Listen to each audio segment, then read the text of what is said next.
Iris implants. I'd like to thank my collaborators, and we have no financial interest to disclose.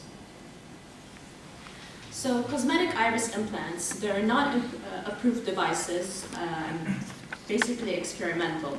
The old editions, or like an older version of iris implants, is the new color iris. It was developed in 2004. And then the newer version is the Brightocular, developed in 2012. If we review the history, the new iris implant was the first cosmetic iris implant, and over 700 procedures were performed since 2010. It had many complications, increased intraocular pressure, iritis, PKPs, corneal edema, hyphema, and it was basically discontinued because of universal ocular damage. This is a case of a new iris implant. And this patient developed glaucoma and decreased endothelial count. This is a second case of another patient with a new color implant that developed glaucoma and very narrow central visual field as seen here. This is the same patient, and you can see the severe cupping of the optic nerve, and she also had other problems, but I'm not going to into that now. This is a third case, and you can see how the fit is in this iris, the iris implant. And this patient developed glaucoma and peripheral anterior syncope. So why did it have so many complications, the new iris, the older version? Basically, because of intraocular positioning and surface characteristics of the implant itself, it has a lot of irregularities and sharp edges, and the frequent rubbing on the iris releases pigment and resulted in pigment dispersion and glaucoma and iritis. The hinges or the foot plates of the implant press on the iris root and cause secondary sectoral atrophy and melt, and also impingement on the trabecular meshwork causes syncope and increased IOP, and other mechanisms are pupillary block and oversized or undersized implant.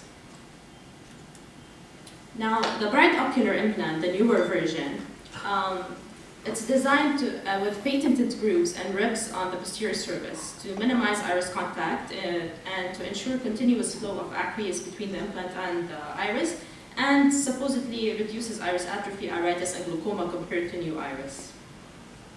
However, we still identified many complications associated with this Brightocular implant, and we collected a series of 12 cases. The mean age of the patients were 32. The majority were females and Caucasian. The majority developed uveitis and glaucoma. Half developed corneal decompensation, and half had their vision significantly affected.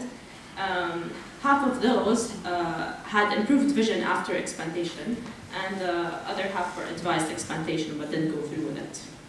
So the mechanisms of uveitis are the shaping of the hinges and the diaphragm with the iris. And mechanisms of glaucoma, chronic anterior segment inflammation, pigment dispersion, compression of the trabecular meshwork with peripheral anterior syncope formation, angle closure glaucoma, and pupillary block, and steroid-induced ocular hypertension from all the steroids to treat inflammation. So this is the first case of Brightocular. This is a 35-year-old Lebanese airline hostess, and she had a recurrent anterior inflammation, and that was not controlled on 3 subtenon injections of tipomidrol, and she refused explantation. This is a second case, and this patient developed glaucoma and corneal edema. And after explantation, although the vision, IOP, and inflammation improved, you can see the iris defects at the side of the foot plates. The third case is a patient that had recurrent, that even after explantation had recurrent inflammation 2 months post-op.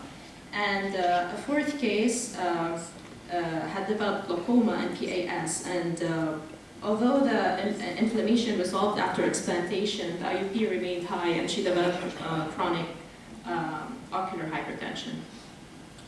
The fifth and sixth cases are cases of angle closure glaucoma. You can see very clearly the mechanism on anterior segment OCT. The 7th and the 8th cases, the last that I have, they're two sisters, and they, on the day of explantation, because they had so many complications, they actually had pressures in the 50s and the 60s. So, although we had progress from new iris to Brightocular, many complications remain. The grasp, the edge, and pull. So, I'm just going to present the explantation, how you explant these iris implants. So the first one, the first technique is the grab, the edge, and pull technique. And you can see there's so much damage left over after just removing the implant.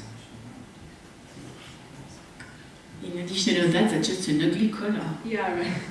That's what I was thinking the first time I saw this video. Some people are anti-fluorescent. The divide and pull technique. So the second one is the divide and the pull technique. So you divide the implant into pieces and you divide it, and then you pull each one. And these patients have severe ocular damage, so you're basically trying to, as much as possible, improve the outcome.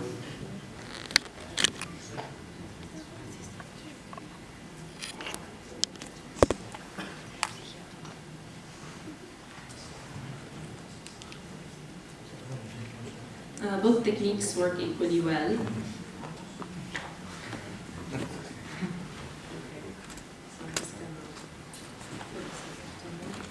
Actually, you just do what you can. Yeah, exactly. So basically, Brightocular implants, they're still unsafe, and although they have less ocular damage than new iris, the previous implant, we need better designs.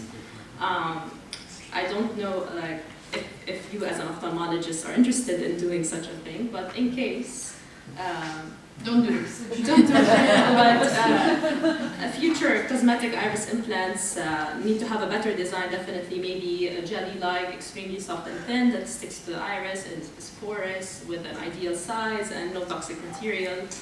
And in an ideal world, everyone would be happy with the color of their own iris. So, thank you for your attention.